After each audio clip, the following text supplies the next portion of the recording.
Hey dudes, welcome to Splat from the Past, the only 80s themed horror and sci-fi show where things can get totally radical.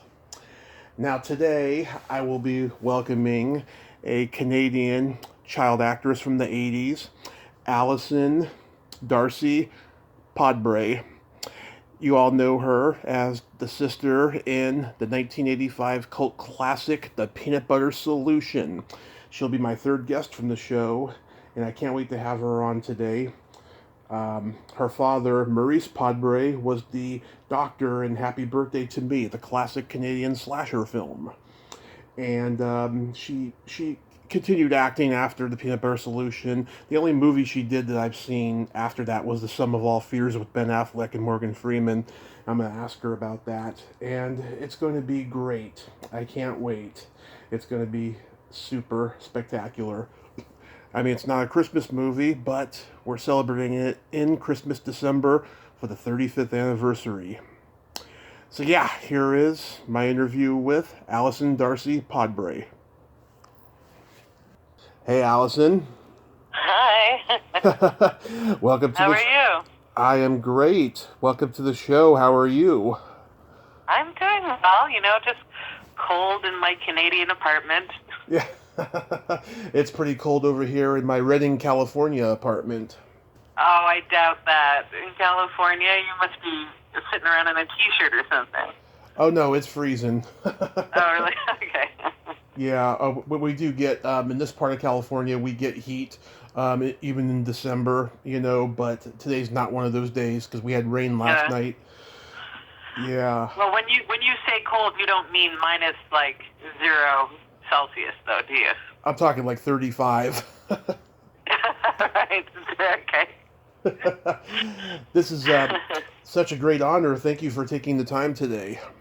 Oh, my gosh. Well, thank you for inviting me. Of course. So, going back in time, you were obviously a child actor. At what age did that start? I guess I started a few years before that, before the film. So, when I was about 8. Mm-hmm. I'm hearing a clicking on the phone. Are you hearing that? Oh, yeah, I hear. I don't know what that is. Yeah. Should I try calling back? No, it sounds good. Oh, okay, because I'm just hearing this constant clicking. But if that's not the problem for you, then. Oh, it's probably my laptop. Oh, okay, all right. Yeah, your father, Maurice Podbury, is that how it's pronounced? Morris. It's actually Morris Podbrey, yeah. Podbury. Yeah, he was the doctor in Happy Birthday to Me. Yeah, oh, my God. Yes, he was. Yeah. I never saw that because I was too young to see something so scary when it came out, and I guess I never thought to watch it. How is it? Oh, it's great. I mean, it's your standard slasher movie from the early 80s, but it's great. I've had 2 guests from it on here. I probably got a third one coming up, and yeah, it's a pretty cool movie. But I just remember him telling me when he was filming it that he was doing this movie called Happy Birthday to Me, and I thought it was going to be a fun little thing because I was a little kid, I was like, oh, really? And I remember he said, oh, I have to slice open someone's head or something like that. or someone's head gets caught on a boat, is that what happens? Something like that. It's been a long time since I've seen it. Anyways, I remember it just sounded horrifying. Yeah, it is. I can't remember the movie verbatim, but I remember it was along those lines and stuff. And so did he instill a love of acting in you? Oh, yeah. Well, my father, both of my parents are theater people, and they both started theater companies here in Montreal and ran them for their whole careers. And I've actually followed suit, and I have a company as well. So we're theater people who just every once in a while do a film gig here and there, but we're more theater people. Love it. I wish I had that childhood. I spent most of my childhood in the costume department of their relative theaters, just playing. Yeah. That's so awesome. Is your dad English? He's South African originally, of Lithuanian descent. And my mom's British, though. Oh, nice. Do you do a British accent really good? I used to. That's something I could just call up from out of nowhere. Yeah, you gotta take Uh, dialect coaches or something, right? yeah, well, I mean, it's something I also used to live there for a while, so I can definitely do it. But if someone just said do it now, I'd just be so embarrassed and shy that I wouldn't be able to pull it off at all. Oh, I'd have to practice a little. Yeah. yeah. You're lucky though. You grew up in Canada because I love Canadians. I've interviewed more Canadians than anybody probably. Oh, really? Yeah, What's it about Canadians that you like? they're free spirited. They say whatever's on their mind. They have a raunchy sense of humor, and they're just kind and loving. Well, that's a really nice description. I would say yes to all of that. Yeah. Mm-hmm. I just adore them. Yeah. Also, we've done a lot of very bizarre '80s kind of film and television, which sounds like it's up your alley. Oh yes, I love Canadian cinema. All it is basically. It's like American cinema, but like shot in the mountains. And actually, most of the American cinema is actually filmed here. People just don't realize, you know. Oh That, yeah. anytime it's New York, it's either Montreal or Toronto, and anytime it's Seattle, it's Vancouver, you know. Oh yeah. I mean, I grew up watching MacGyver. That was shot in Canada. Yeah, X-Files, and like X-Files. all the big shows were all up here Short back in the day. Short Circuit 2 takes place in New York. It was shot in Canada. And when I watch Yeah. it, I've never been to New York, but I know what it looks like. I watch it and go, yeah, that's not New York. You can't fool me. Well, yeah, there's very few movies that were actually filmed here that acknowledged it was from here. Like The Score, I think, was one of the only big American films that acknowledged that they were in Montreal. Other than that, I can't think of anything else, really. Yeah.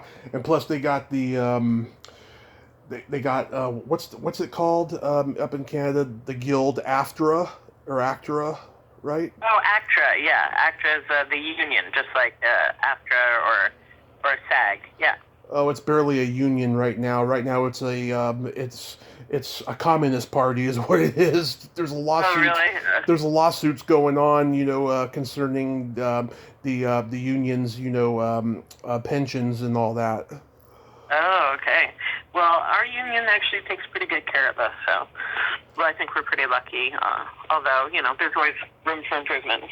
Yeah, I interviewed Ed Asner, and he was, two-term president of the Screen Actors Guild. He was disgusted at what's going on right now, and I just read the other day he's currently suing them. So I'm very happy. Oh my gosh, really? I didn't know that. Yeah, I'm very happy for him that he's taken them on.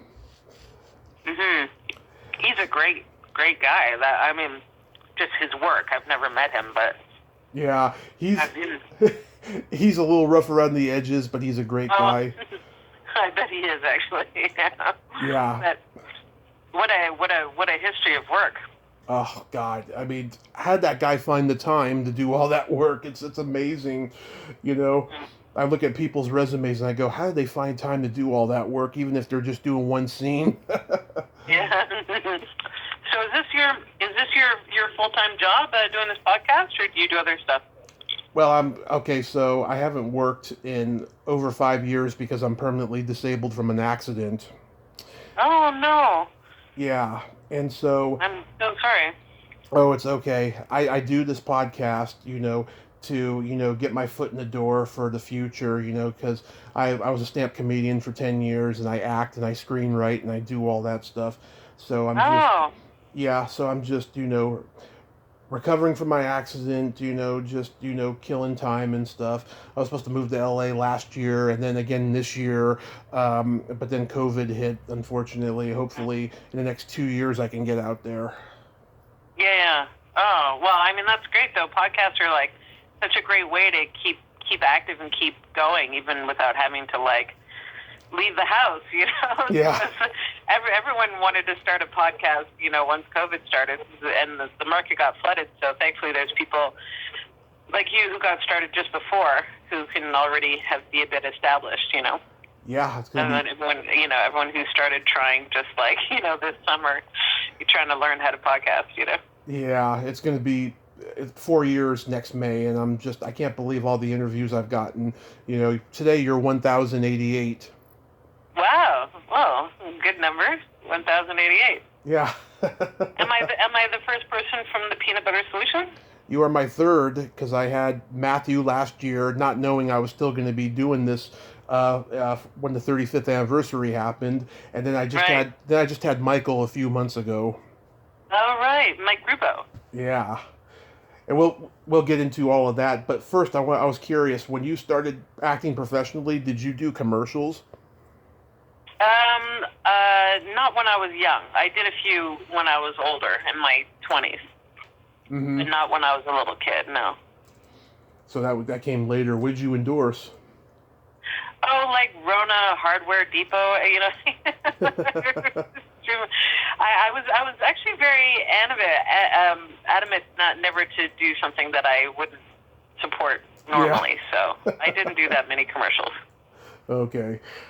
And I see that you one of your earliest ones. I don't know if it was your debut, but it was listed as your first, a movie called Night Magic, which I also never saw.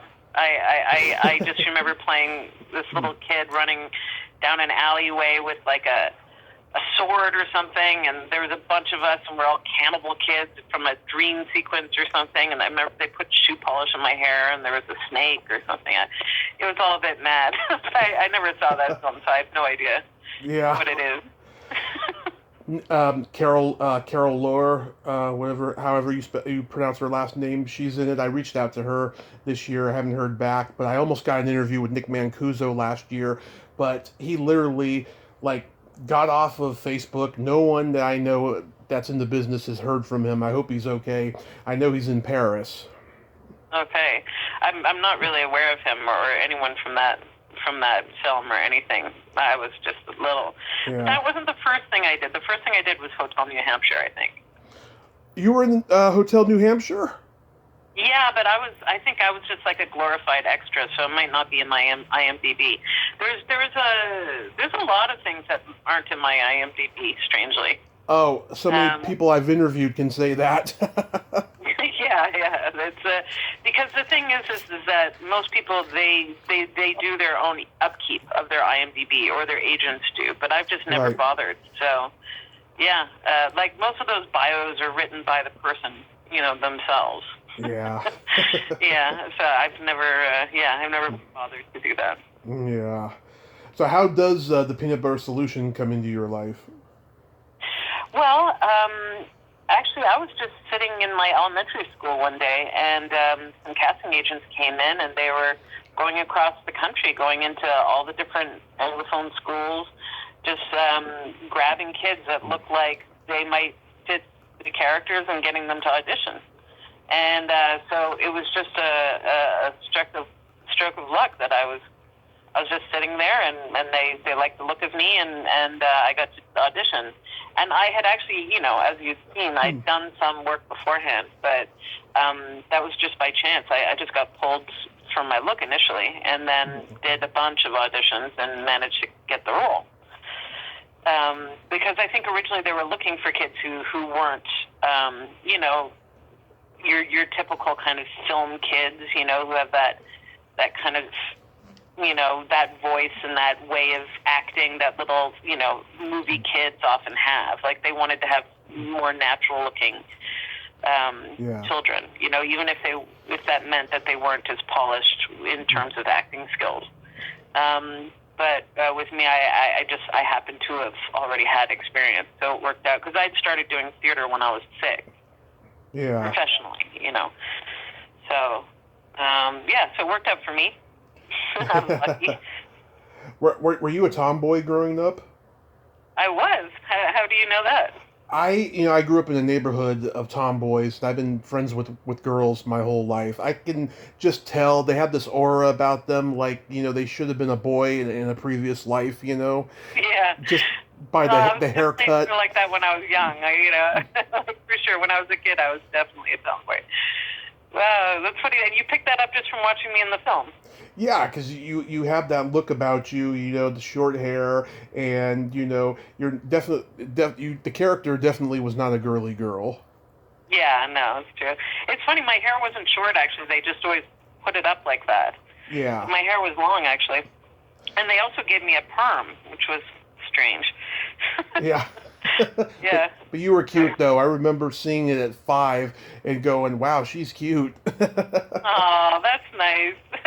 Yeah. I was always self-conscious about being the bossy older sister in that movie, and when I was younger, and I thought, everyone's going to think I'm mean or something, and then I realized now when I look back on it, I'm like, oh, she was the strong little kid, she's a strong role of like a female character who kind of steps in and tries to save the day and saves her brother, and Yeah. and takes care of the family when the mother's away, and I thought actually she's a great part, Yeah. I was too self-conscious as a little kid to recognize that. What was she the older sister though? Yeah, she was just I think she was just a little bit older. Okay, I thought maybe she was younger but self-reliant. Right. No, I think she was considered the older sister, but it's never super clear. Yeah. I mean, Matthew and I are the same age, so. Mm-hmm. Yeah. Matthew's a great guy. Yeah. Like, we still see each other every once in a while, I mean, he used to live in the city, so we had the same agent even for a while, so we would see each other quite often, but or just run into each other in places. But now he lives further out of town. Mm-hmm. He's got a big old family, lots of kids. Oh yeah, I've seen his pictures on Facebook and stuff. Yeah. What did your parents think of the script when they got it? Of the peanut butter solution? Yeah. I mean, I'm not quite sure. I mean, obviously they thought it was fun and magical and worth giving it a shot. I mean, being theater people, they weren't often, they weren't easily put off things if they were a little strange or different. I think they found it kind of exciting, so, and they never protected me from, childhood stories, like Grimm's fairy tales and things like that, that were always a little bit darker or a little bit frightening here and there, but, were great stories. And they always allowed me to watch whatever I wanted, so I think in the same vein, they were okay with me doing a film that ultimately was quite frightening for a lot of kids. But I don't think we knew it was going to be so frightening. I was never frightened by it. I just thought it was silly fun, but it does have this cautionary tale to it, and I told this to Michael, and he was glad that I agreed. It has this, Pandora's box, never cry wolf like fable quality to it, and that's what he was striving for. Mm-hmm. Yeah, I don't think Michael ever meant it to be that frightening, but yeah, he was dealing with like heavy issues, and he wasn't hiding from them. So I think, he always spoke to us like we were intelligent kind of adults, like, yeah. He didn't treat us like we were, idiot children just hanging around being, just only good for the next shot, I always felt respected by him, so. Yeah. I think that comes through in the film, that he doesn't talk down to children. Not at all. No, I didn't think that at all. When as many times as I've seen the movie, I've never thought that. Matthew told me he had trouble with that big old wig. Oh yeah. Oh man, it was terrible for him because he had to get his head shaved every day. It was really painful, and then yeah. On top of it, they would put this wig, depending on what we were shooting that day. And I remember there was the one shot. I think it was in school where everyone's watching his hair actually grow. And I remember they had like 4 people rigged up underneath him, shoving hair through basically straws, so that, and it would come out from underneath in through the wig and come out, so it looked like all these pieces were growing. That poor kid was just, stuck under all of this. He really got the worst of it. Yeah. I just got to come in, sit down, they put a little blush on my cheeks, and off I'd go, Yeah. What was the scariest scene to film, or the most challenging? Oh, gosh. I really am afraid I don't have an answer for that. It's so long ago. I don't really remember. Yeah, I'm afraid that's not something I can answer. That's okay. How was working with Michael? Well, Michael was such a fun leader to have, such an imaginative, inspired kind of person, who just kept everyone energized and moving forward. So, and he was also very gentle while being exuberant, so he was the perfect leader for something like that. Yeah. And a great person to have as like your first big director, Yeah. He told me, he made a movie a couple years later called Tommy Tricker and the Time Stamp Traveler. Yeah, the Stamp Traveler, yeah. Yeah, he is more proud of that movie. He says that movie was a much more personal project for him, and he just liked the way it turned out better and stuff. And like he's like telling me about it in email that he's got like I think it was like a Blu-ray or something of it coming out, or he's gonna re-release it or something. And I wasn't familiar with that movie. I had to like look it up and stuff. But just like he's during our interview, he's just like constantly talking about it. It's like, okay, I get that. Oh. I get that. He loves it, Yeah. Oh, that's a shame. It's a shame he didn't like it. That he liked it so much better. I guess it's not a shame, but I like the peanut butter solution. Yeah. Well, he doesn't dislike it or not though. But like, Tommy Tricker is his favorite of the two. Well, I mean, it's all just very bizarre stuff from inside his brain. It's a pretty magical, exciting place, So. Yeah. And I was working with Silic. Silic, he's a lovely guy, and actually we just reconnected because of the 35th anniversary. This woman, Coda, did a little documentary about the film. And she came to town, and I put her in touch with Matthew, and I tried to get her in touch with Silak, but I'd lost touch with him. But in trying to find him for her, I actually got in touch with him afterwards, and we had a phone call and an exchange, and it was just so nice to talk to him again after all these years. Yeah, I was thinking about reaching out to her too because I heard about this documentary coming out. She's great. Yeah, she lives not far from you. Really? Yeah. Oh. I mean, I think I know she's on the West Coast. I think she might not be too far from you, but you'd have to check. I'll definitely check it out. Yeah. The guy who plays the Senor in the movie, Michael told me that he was very eccentric. I think he's very scary as the Senor in the movie. Well, I didn't have any scenes with him except one where he walked past me when I was standing outside, waiting to follow him with the sugar. So I never knew him at all. But yeah, he was intimidating. Yeah, and Celine Dion sang a song for the movie. Yeah, she sang 2 songs, I think.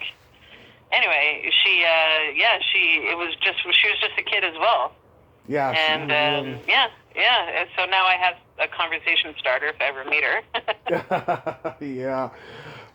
Do you still get recognized for the movie? I used to, not so much anymore since I've let my hair go gray, but I don't think my face has changed that much over the years. So No. Every once in a while, I'll find someone like a stoner will come up and they'll be like, "No, I just watched the movie, man. I recognize you, because it really became quite a cult classic for people who like to smoke pot." And so, yeah, there's definitely a type of person that would recognize me. I'm definitely guilty of that. I smoke pot. Yeah. So it's a stoner cult film, which is great. I love that. Yeah, it used to be on HBO all the time, like in the afternoon or like just after school or something. I fell in love with it then, and then I started renting it at my video store and stuff when the HBO wasn't playing it anymore. I just think it's just a nice little cult film, and it's got a great message in it. So many people think it was a nightmare that they had when they were a kid, and they're surprised that it's actually a real film. Yeah. Like, when they find out that it's a real film, they just shocked. You know, they're like, I thought it was a fever dream I had, you know, like. It's so strange when someone does recognize me, because sometimes I can tell that they're not quite sure if they knew me from a bad dream or not. Yeah. God. People are just goofy. And then there's some, you know, really cool people out there who like noted it as a film that they, you know, enjoyed. Like, I always remember that Jason Schwartzman wrote it on a list of his like top favorite films or top favorite horror films or weird films or something. I can't remember, but he put it on a list, and I was like, wow, Jason Schwartzman's watched a movie I was in. That's so bizarre, you know, like. What a strange thing. Anyway. Yeah. So after the movie was over, I mean, did you finish school and then decide to pursue on-camera acting more? I did when I was in my 20s. That was something I was trying to achieve for a while, and then I kind of realized that wasn't, that my heart was much more in theater, and so I gave it up. And yeah, I've just been completely focused on directing, and I still act, but I've been writing a lot more too now, and producing. That's wonderful. You enjoy doing that? Yeah.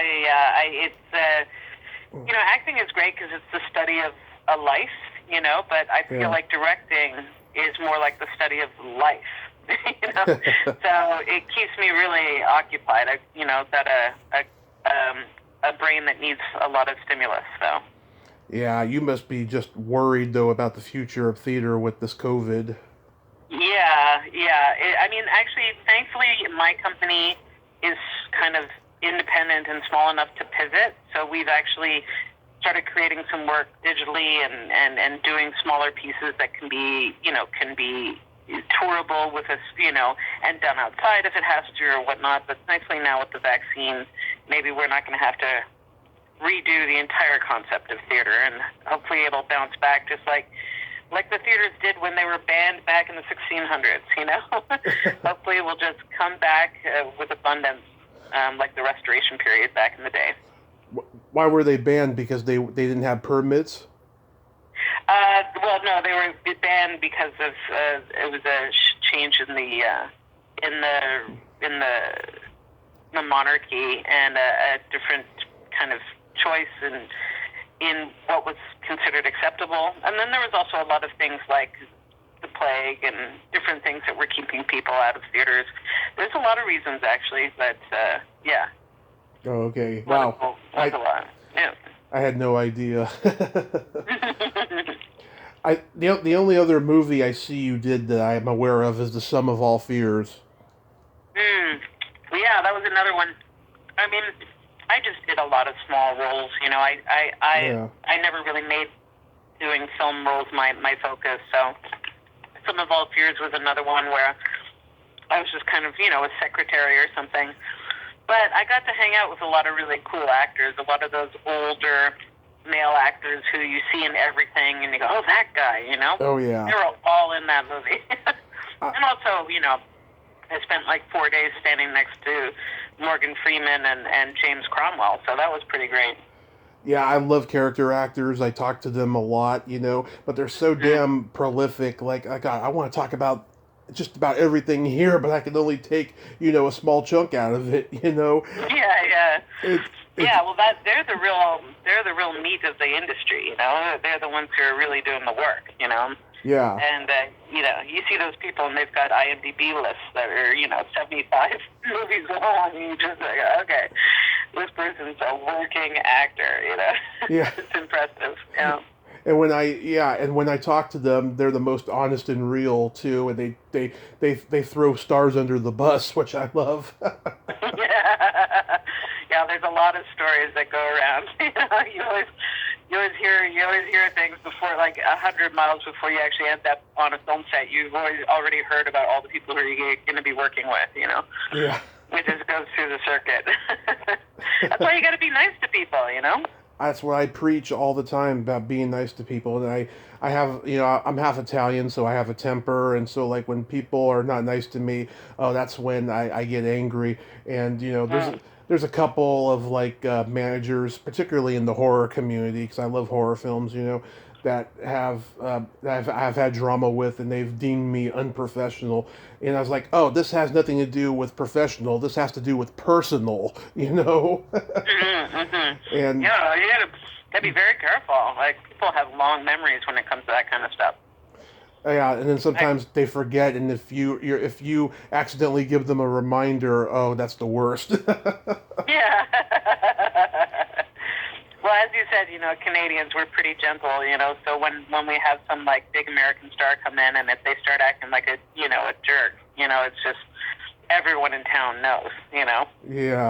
Yeah. Yeah. Did you get to meet Ben Affleck at all? No, he just kind of sat near me at, like, when we were eating once, but that's it. No, I didn't meet him. Yeah, I liked him in those days and stuff. Then when he started conforming to Hollywood, I just don't like him as much anymore. Well, unfortunately, no, I didn't get to meet him. Yeah. So what are you doing during COVID? Well, like I said, I'm keeping busy with my theater company, so I'm still working, but not for proper, pay, unfortunately. So I'm also doing, jobs here and there, working on, film things like script development on documentaries and stuff like that. And, just doing all the things everyone else is doing, like a lot of knitting and drawing and movie watching, Yeah. Yeah. Yeah, this whole thing has just made me reevaluate life and things, and just it's made me very grateful. And God, this year has been like the best year of my podcast. I have just talked to icons this year. When I started out the year, I had 649 guests overall, and now I'm going to be getting close to 2,000. I mean, it's just insane. Wow. Well, that's great, because also, like, everyone's at home now, so people are more open probably to doing things like podcasts and all, running around, being busy all the time. They have more time to sit and talk. Oh yeah, and I've got declines from people because they're just so depressed. And October was the worst of declines because they were like, this election's coming up, it's got me stressed, and it's like, it's not your problem right now, Yeah. Oh, well, that must have been very difficult for you all down in the States. It was, I mean, we were incredibly stressed, and because we're, watching it from nearby, because I just can't imagine what it must have been like to actually be in the middle of it. Ugh. It was pretty bad. I mean, it's still going on. I mean, he's still delusional and trying to prove that he won, but it ain't going to happen, No. Everyone's done with him. It's been quite a relief not to, like, have him on the screens every day, saying, and, I just feel like he's, from the international news perspective, he's really diminished a lot. Yeah. Ever since the election, like, it's not, like, it used to be every day or every other day there'd be some crazy article about some crazy shit that he was doing. Right. And now it's really barely ever, like, there'll be a small story, like, Trump has a meltdown, over this or that, but it's just really not, he's just not centered news anymore, which is so exciting to, like, suddenly see news from the rest of the world again, Yeah. It's just I've never seen anything like this in my lifetime, and it made me just terrified, of civil war and just the horrible things that could happen, that could manifest, and I saw the world getting weird around 1999 after I discovered the internet for the first time, and it just got weirder and weirder. 9/11 happened, Hurricane Katrina, the dot-commerce took over my hometown of the Bay Area and turned it into Silicon Valley, and all the little businesses were getting closed down and turned into unaffordable housing. It's just the world's been getting weird ever since then, and I just, something's got to give. We have to Yeah. have a leader with compassion. Hopefully, Biden's the man. Yeah, hopefully. And if not, Kamala's right there, so we're good. Yes, I know. I was thinking, She went to school in Montreal, actually. Yes, and I was thinking, Pretty sure, yeah. yeah, and I was thinking too. I was thinking, would it be funny if Biden gets assassinated and then Kamala becomes the first female president that way? Yeah, well, I mean, I'm just glad it's her. I feel confident with her. I feel like she's got a good head on her shoulders, and yeah, knowing that she went to high school in Montreal for a year doesn't hurt. She feels like a homegirl. Yeah. I mean, she would definitely take a hit if that happened. They would say, "Oh, well, she's not president because she got elected. She's president because she's a replacement or something." And it's just like it's terrible the way people talk on the internet these days. I try to avoid all of that. Yeah, I can't read all that kind of crap, on the internet. It's just so many people with just so much to prove and nothing to say. I can't allow it in my brain space. Yeah, I got no storage for that. yeah. There's no more room in there.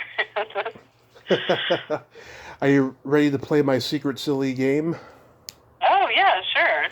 Okay, get ready. This is a series of silly slumber party questions. Okay. And how this works is I ask you the question, you answer it, then you ask me the exact same question, I answer it. It's just pure fun, no win or lose, and you can comment on answers. Okay, and what if I don't want to answer? Just let me know, and I'll. There's a question I don't want to answer. Just let me know, and I can come up with an alternative question. Okay, all right. I do have backup ones, and occasionally I fill them in anyway if I detect a certain energy from the guest. Right, okay, all right. Okay. Allison, are you ticklish? No. Are you ticklish? Yes. I've been known to hit people in the groin. I'm so ticklish. No. What is your favorite part of the body? And it can be anything. Hair? I'm just thinking that from the movie. That's interesting. Yeah, that's the first time I've ever gotten that one. What's your favorite part of the body? The belly button. Oh my god, that's like one of my least. I know. I told that to a guest once, and she said, "Oh my god, your fetish is my nightmare." Yeah, I just always been that way. Okay. What is your? Oh no. What color are your toenails painted right now? Nothing. Yours? Same. Au naturel. Mm-hmm. Okay, okay. If this question is way too personal, you can decline. Okay, I probably will decline then. Okay, but at least you can get a laugh out of it. Okay. What's your favorite place to have a quickie in?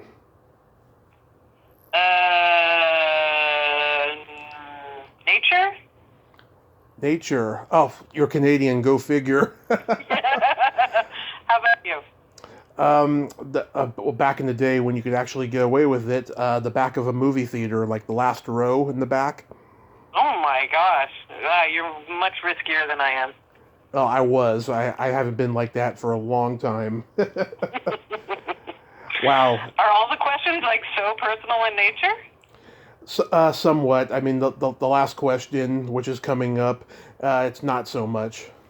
Okay.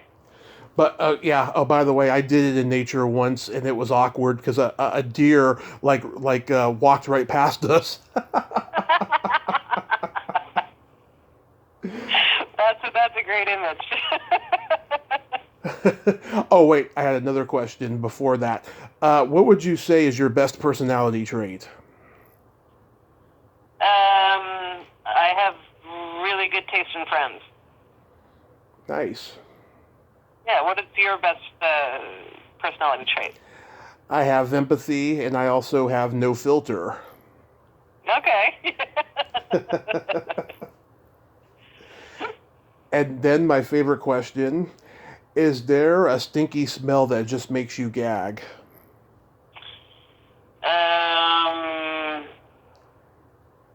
Well, I don't know. I guess sulfur. Oh yeah, that's the worst. Yeah. What about you? Either farts or dirty feet. Yeah. Well, it's all pretty standard. Yeah. Generally unpleasant stuff. Yeah. The, So this is your like James Lipton kind of like. Exactly. Yeah. Yeah. I What's your favorite swear word? My favorite swear word? Fuck. Yeah, mine too. And what do you want to hear God say, if there is a God, when you get to the pearly gates? Oh, you know what? I made one up like that once. I'm trying to remember. What it was. I remember I had an answer for it. I'm trying to remember. It was something dirty. I remember. I can't remember.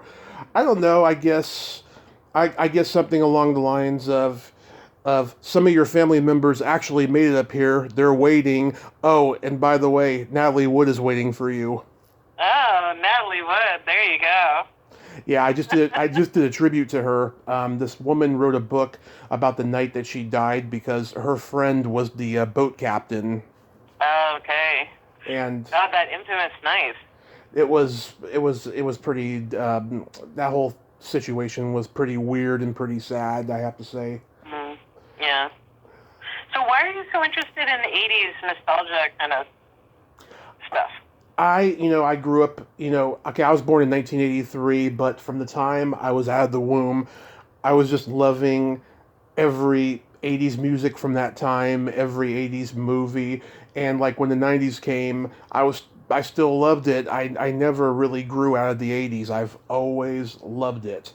It was a special time. It was a time that I lived, through the latter part of it, and it's just, I don't know, it's something special that, I don't think can be replaced today. So you just had a really good childhood.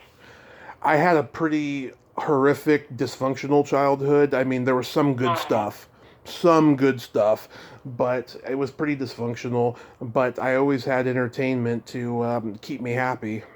Oh, okay. So that's it. It was a saving grace. It was a very big saving grace.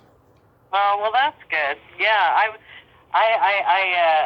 lucky. I feel like I had a pretty good childhood. I mean, there was definitely some static. Everyone has static, and there's some bad events. But I was lucky in my with my family members. I had some good people, and so I have good memories of also of like the television scene and stuff in the 80s, but I always loved the television stuff more than the films, actually, I think. I was really into like, Family Ties and Cosby Show and Cheers and all those, like all those movies, all those TV shows when I was younger. And although I guess, there's all the Back to the Future stuff, which I was definitely into. Back to the Future is my favorite movie of all time. Is it? Yeah. I've interviewed Claudia Wells, who played Jennifer Parker in that movie. I've gone to...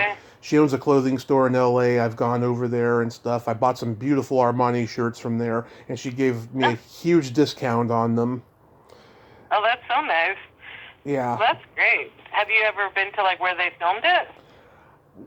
No, not really. I mean, I haven't really gone location seeking in LA, but I mean, I've been to, of course, all the landmark comedy clubs and all the restaurants and what have you, but I never really had a desire to go look at locations because I know a lot of them don't look like they did 40 years ago. Right. And there you go with another big Canadian in the lead of that movie, too. You really do like Canadians. I do, yeah, but it's just a coincidence that I happen to like that movie because Michael J. Fox is Canadian. Yeah. I had that fantasy from the time I was a kid about going back and seeing my parents in high school, because they used to let me look at their yearbooks and stuff, and I always wondered, like, how they were in high school, and Yeah. now that I see my personality forming as an adult, I can see why I'm so fucked up because I see the way how my parents are fucked up. Right. Well, I know. I have good memories of watching that film, and it's sad. He actually, because he has Parkinson's, right? And Yeah. he's a pretty big, advocate for the Parkinson's charities. And I think he just made an announcement recently that he was going to stop all of his kind of acting engagements and everything, because he's just finally gotten to the point he can't continue. But he was such a force of our kind of our generation. I mean, I'm from an older generation than you, but not as quite as old as him. But that the '80s was really framed by him. I feel, with Family Ties and Oh God, and I watched Family Ties every week, during the later half of it that it was on. I saw him in every Pepsi commercial. I was a big Michael J. Fox guy because, Teen Wolf, yeah. Oh, I'm a huge Teen Wolf fan. I've talked to people from that movie, and, Michael's not a big fan of that movie. That's like one of those movies he wishes he never did. Oh, right. I can understand why. I mean, it's fun to watch in a campy way, but,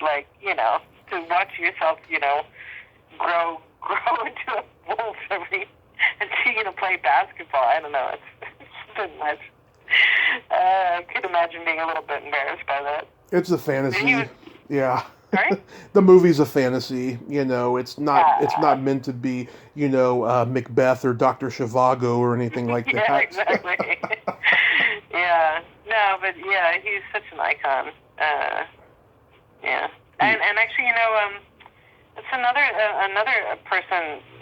So there's Michael J. Fox, who just announced that recently, and then also, I don't know if you heard, but the man who played my father in the Peanut Butter Solution. He's also just had an incident, a bad accident to fall, and he's paralyzed, half paralyzed right now, and people have been putting together money for him and the family, and like a fund in his name. Did you ever watch Battlestar Galactica? He had a big role on that. Yeah, I've talked to a couple people from Battlestar Galactica. Mm-hmm. Yeah. Well, he played the XO. Yeah. Yeah. Oh my God. I just, I've interviewed so many people of different things in the world and stuff. And I'll tell you, one of my biggest pet peeves when I interview older people, like in their 80s or 90s or whatever and stuff, they always ask me if I've seen anything that they've ever done. And I just I've seen everything known to man, Yeah. Right. And you're an avid watcher. I'm an avid watcher, yeah, and it's because they haven't heard of me and stuff, and they're used to talking to radio guys who are just reading research off of a piece of paper that their boss gave them, and they probably never even seen the movie or whatever. Right, yeah. Most people don't even get a chance to watch any of the stuff that they're interviewing about. Yeah. I've done interviews like that before too, where I've been pretty clear that the person had no idea who I was or what I was doing, and mispronouncing things. And you're just like, wow, this is embarrassing. Yeah. How have I done so far? Well, you've known more than I have sometimes, though. You're pretty good. I know. I love. Definitely do your research, Oh, thank you. I mean, I try to engage with people. I got compared recently to one of my podcast heroes. You know who Mark Maron is?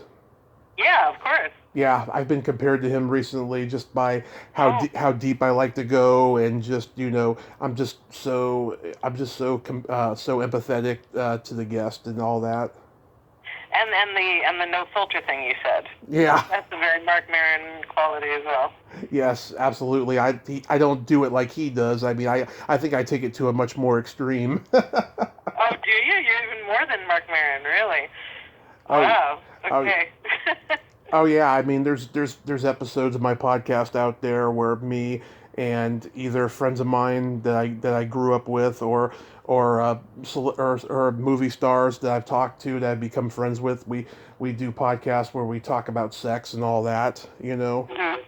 And very open, very open stuff. Yeah, I like to, just give the people, what my interests are and stuff, and movies, pop culture, sex. That's everything I'm interested in. There you go. I mean, do you have a non, it doesn't have to be anything embarrassing, but a sex story you can tell? absolutely not.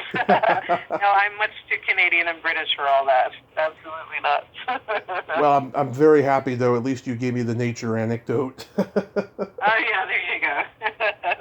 Yeah, I won't tell you one as well if you want to keep it that way. Yeah, no, I'm very shy actually when in the public. Like I'm not one who really actually really wants to be very well known. I've actually been very happy to be kind of forgotten to a certain degree and like behind the scenes. I don't know. That's just. I think when I was younger, I liked the idea of fame, but I very quickly got over that idea. I finally got over it earlier this year, to be honest with you. Yeah. Yeah, like it's a tricky beast, and there's a lot of people out there who don't respect privacy and don't respect personal space and your life being your own life, and yeah. and it's incredibly damaging, Mm-hmm. I think when you get like actual stalkers who like camp outside your house or come to your door or try to attack you or something like that, that's really really bad. But like on the internet, I mean, all you have to do is block them and just delete whatever they're saying or what have you like that. I think that celebrities that are on social media, especially the ones that I know, I think they need to become a little bit more, what should I say, a little bit more liberal when it comes to, people like that and stuff. And just, don't take it so seriously. Don't send them messages and saying, could you like not say that, or is that just delete it, or if they keep doing it, just block them, I guess. I don't know. I mean, the peanut butter fusion and stuff that I did was from the generation before that. So I did have people who were not coming at me on the internet, but coming at me in person. And there's no joke, there's nothing casual about that. So I can imagine how people feel with the internet, if they don't, if they see it as a representation of real life, it can be terrifying. Yeah, the Comic-Con and the horror con scene has really, really ramped that all up too. Since I started going to conventions and doing this podcast, oh my God, I have seen the absolute worst in fans, and I can see why celebrities can get the way that they do. And I get really upset when I get lumped in the fan category because I like to think I'm a lot more respectful than a fan is. I don't quote like every movie line to them and just talk to them superficially. I talk to them objectively like they're human beings. Yeah, I mean, it's hard. Like, I don't personally believe that it's just because someone has the job of being an actor that means that their personal life is up for grabs.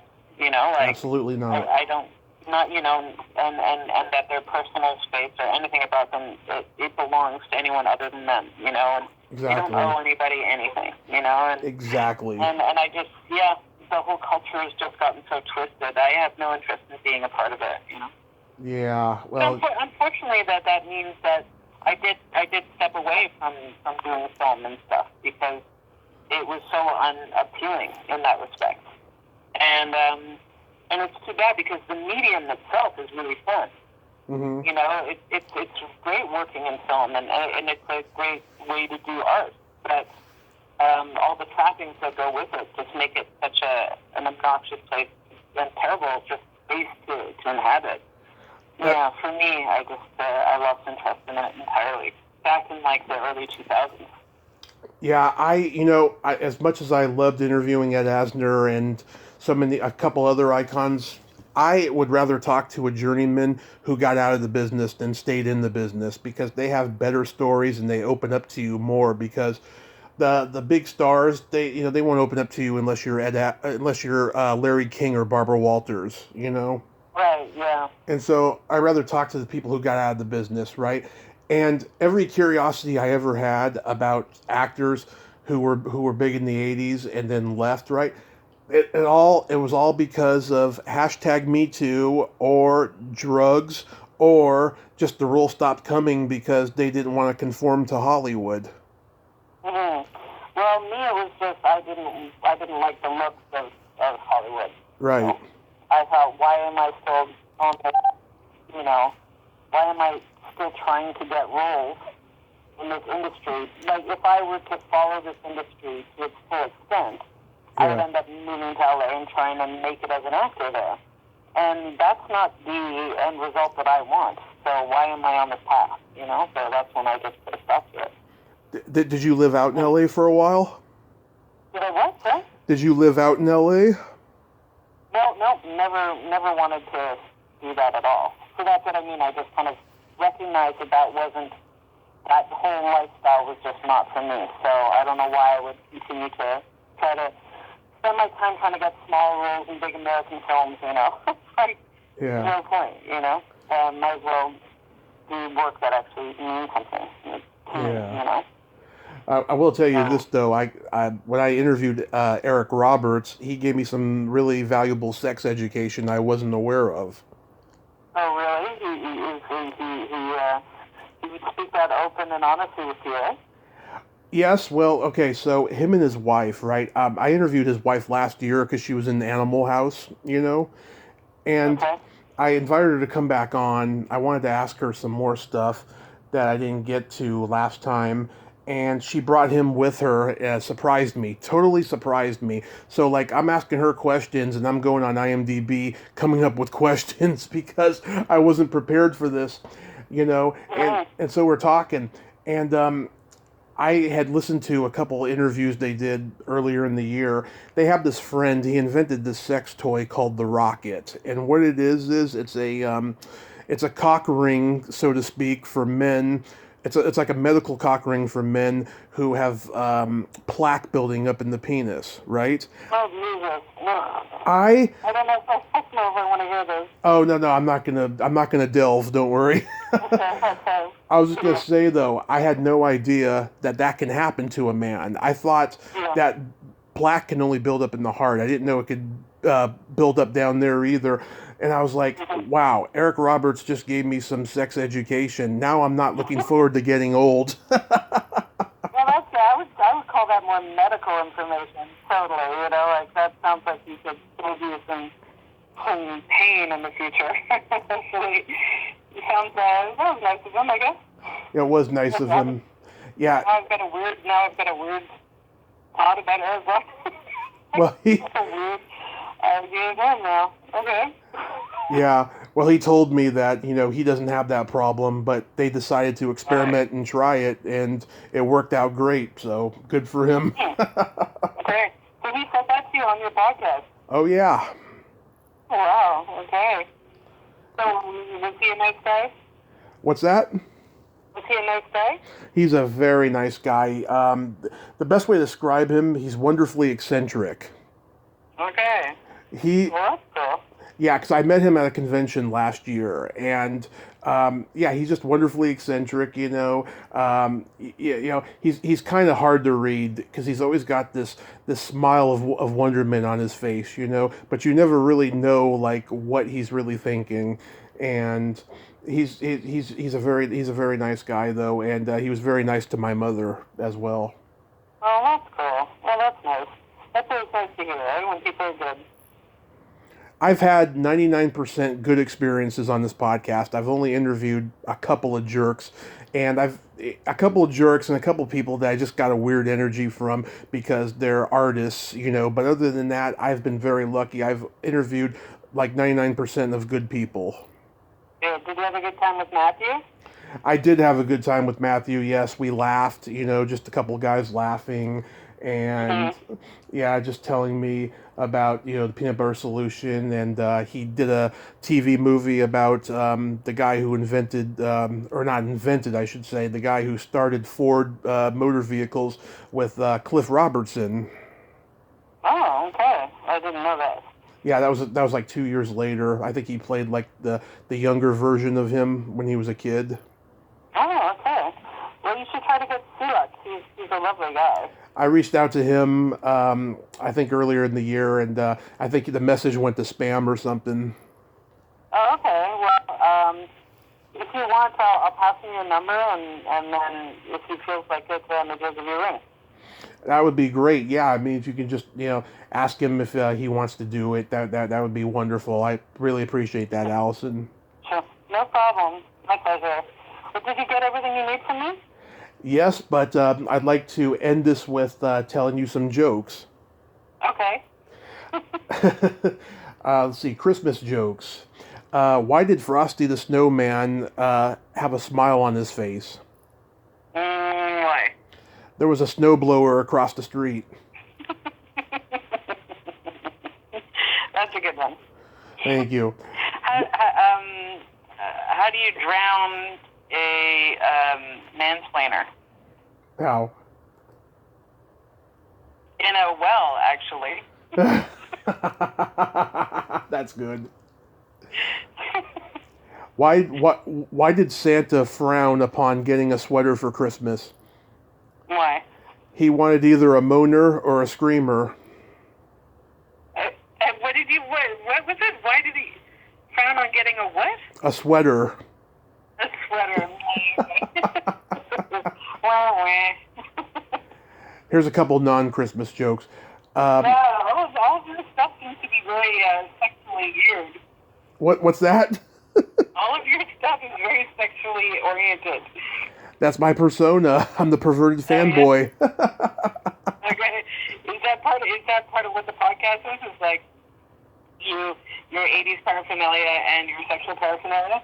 Yeah, because back in the 80s, guys could get away with being, I wouldn't say sexist in my case, but just sexual, and now we're in this PC culture now, and it's just things are different. So I wanted to apply that, I did that in my stand-up. Now I want to apply it to my podcast because, I'm celebrating the 80s every day.